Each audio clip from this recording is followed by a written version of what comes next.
नमस्कार, मैं तृप्ति द्विवेदी और आप देख रहे हैं एबीपी गंगा। उत्तर प्रदेश स्थित प्रयागराज में महाकुंभ के दौरान मची भगदड़ के बाद विपक्ष ने राज्य की योगी सरकार पर सवाल उठाना शुरू कर दिया है। इसी क्रम में नगीना से सांसद और आजाद समाज पार्टी के नेता चंद्रशेखर आजाद ने सरकार का इस्तीफा मांगा है। उन्होंने कहा है कि अब सरकार को सत्ता में रहने का कोई अधिकार नहीं है। चंद्रशेखर आजाद ने सोशल मीडिया साइट एक्स पर लिखा, मैंने सोचा था कि मुख्यमंत्री योगी आदित्यनाथ जी जो लंबे समय तक धार्मिक कार्यों से जुड़े रहे, कम से कम धार्मिक आयोजनों को सुव्यवस्थित ढंग से संपन्न करवा पाएंगे, लेकिन यहाँ भी निराशा ही हाथ लगी। योगी सरकार ने तीर्थ यात्रियों की सुरक्षा और सुविधा को पूरी तरह नजरअंदाज कर दिया, जिससे यह भीषण त्रासदी हुई। सांसद ने लिखा, यह हादसा सरकार की घोर लापरवाही, अक्षम प्रशासन और कुप्रबंधक का प्रत्यक्ष प्रमाण है। सरकार का ध्यान तीर्थ यात्रियों की सुविधा व सुरक्षा पर कम और प्रचार व दिखावे पर अधिक था, जिसका खामियाजा निर्दोष लोगों को अपनी जान देकर चुकाना पड़ा। उन्होंने कहा कि यह केवल एक दुर्घटना नहीं, बल्कि सरकारी विफलता का घिनौना उदाहरण है।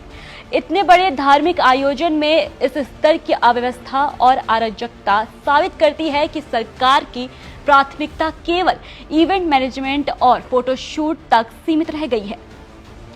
सांसद ने आरोप लगाया कि इतना ही नहीं, यहाँ अस्पतालों की बदहाली भी कम शर्मनाक नहीं है। ना बेड, ना कोई सुविधा, संस्थानों की भारी कमी और घायल को उचित इलाज की दिक्कत यह साबित करती है कि सरकार की प्राथमिकता कभी भी लोगों की भलाई नहीं रही। सांसद ने सरकार से 4 प्रमुख मांगे भी की। उन्होंने लिखा, योगी सरकार से तत्काल निम्नलिखित ठोस कदम उठाने की मांग करता हूँ। घायलों के लिए सर्वोच्च चिकित्सा उपलब्ध करवाई जाए और सभी का निःशुल्क इलाज हो। मृतकों के परिजनों को 1-1 करोड़ रुपए का मुआवजा दिया जाए। घटना के जिम्मेदार अधिकारियों और प्रशासनिक तंत्र पर कड़ी कार्रवाई की जाए। भविष्य में ऐसे आयोजनों में आपदा प्रबंधन और सुरक्षा के कड़े उपाय सुनिश्चित किए जाएं। योगी सरकार से इस्तीफा मांगते हुए नगीना सांसद ने लिखा, इस त्रासदी ने योगी सरकार के खोखले दावों की पोल खोल दी है।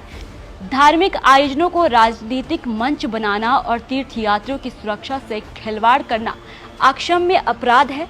अगर सरकार अपनी जिम्मेदारी निभाने में असमर्थ है तो उसे सत्ता में बने रहने का कोई नैतिक अधिकार नहीं। आपको बता दें कि मौनी अमावस्या के स्नान को लेकर करोड़ों श्रद्धालु महाकुंभ पहुंचे थे और बताया जा रहा है कि संगम नोज पर स्नान को लेकर भगदड़ की स्थिति बनी। यूपी सरकार के हवाले से कहा गया है कि महाकुंभ मेला क्षेत्र में कुछ और महिलाएं दब घुटने की वजह से बेहोश हो गई और उनके गिरने की वजह से भगदड़ जैसी स्थिति बनी। जैसे ही हालात बिगड़े, तुरंत एम्बुलेंसों को मौके पर बुलाया गया और 25 से 30 लोगों को महाकुंभ में बने केंद्रीय अस्पताल समेत प्रयागराज के दूसरे अस्पतालों में पहुंचाया गया।